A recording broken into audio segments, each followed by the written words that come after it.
nous sommes avec Carrure, qui est un cabinet d'architecture, avec également son représentant, M. Jonathan Paré, qui est architecte. C'est ça. Dites-nous, quels sont les services de Carrure? Déjà, merci pour cette opportunité que vous nous donnez. Faut dire que Carrure, c'est un cabinet d'architecture, d'urbanisme et d'ingénierie qui cumule déjà plus d'une vingtaine d'années d'expérience et qui est fondé par M. Yao Eric Demba. Bon, nous sommes une équipe pluridisciplinaire avec plus d'une vingtaine de membres, notamment des architectes, des ingénieurs, des dessinateurs et voilà, tout un tas de personnel. Tout ce qui est remarquable tout de suite, c'est que vous êtes jeune. Est-ce que l'équipe a cette empreinte de jeunesse au sein de ses membres, de son membre? Oui, exactement. Nous avons pas mal de jeunes au sein de l'entreprise. Mais bon, il n'y a pas que des jeunes, il y a aussi des plus anciens qui sont là. Quels sont aujourd'hui vos défis majeurs en tant que cabinet d'architecture en ces temps de crise sécuritaire? Bon, déjà, je veux dire que de manière générale, l'architecture au Burkina Faso rencontre quelques défis qui sont d'ordre économique et socio-culturel et surtout climatique. Nous sommes un pays sahélien, donc le défi c'est de trouver des voies et moyens pour concevoir des bâtiments et des structures qui peuvent en fait atténuer toutes ces variations de température et tout. Mis à part ça, bon, c'est vrai qu'avec les réalités du pays, bon, il arrive que les choses ralentissent un peu au niveau de la construction.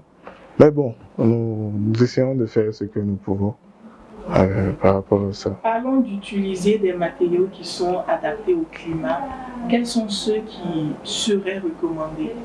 Il faut dire que ce qui se fait la plupart du temps ici, c'est nous utilisons les matériaux comme le BLT, qui sont les briques latéritiques taillées, le BTC, et ça ce sont des briques en terre cuite que nous essayons d'intégrer dans nos conceptions. Bien vrai que nous sommes en fait, nous avons une sorte de signature, nous avons généralement des bâtiments avec des lignes plus ou moins épurées, ce que d'aucuns appelleraient la modernité. Mais même avec ça, nous essayons d'intégrer en fait tous ces aspects. Comme vous pouvez voir au niveau de notre centre, nous avons utilisé du séco pour un élément décoratif. Nous avons même utilisé le pain faso d'Alfani.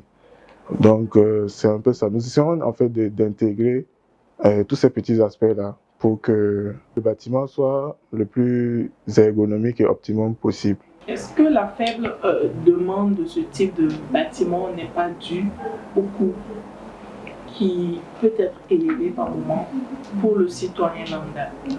Oui, c'est vrai que bien vrai que l'utilisation souvent de ces différents matériaux-là, bon, peut faire varier légèrement le côté je veux dire, financier du projet.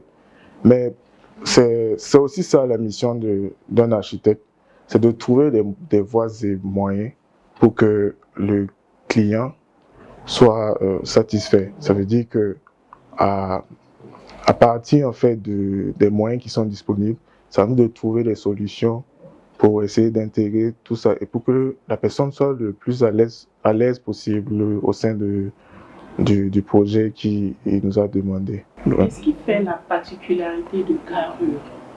Comme je l'ai dit tantôt, on a une signature de l'utilisation des lignes épurées, comme je l'ai dit.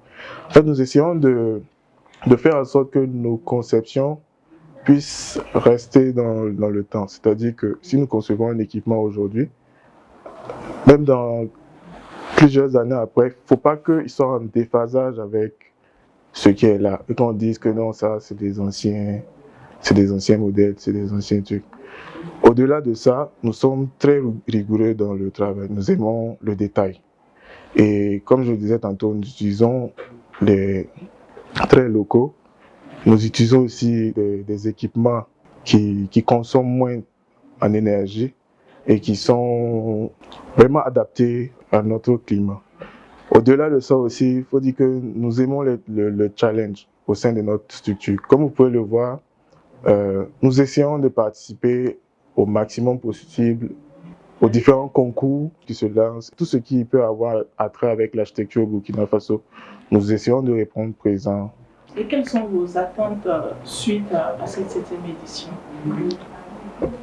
Nos attentes, c'est déjà faire connaître le métier parce que jusqu'à présent, on ne peut pas dire que l'architecture est connue de tous au Burkina. C'est déjà dans cette lancée. Au-delà de ça aussi, c'est une manière pour nous de montrer ce que nous savons faire.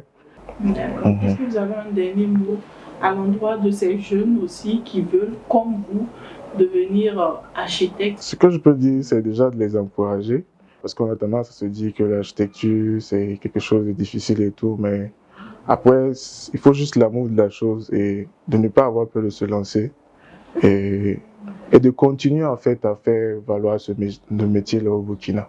Et d'approcher aussi des cabinets comme Carrure. C'est ça, nous sommes ouverts à tout le monde.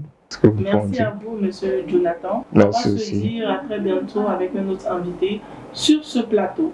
Bye bye.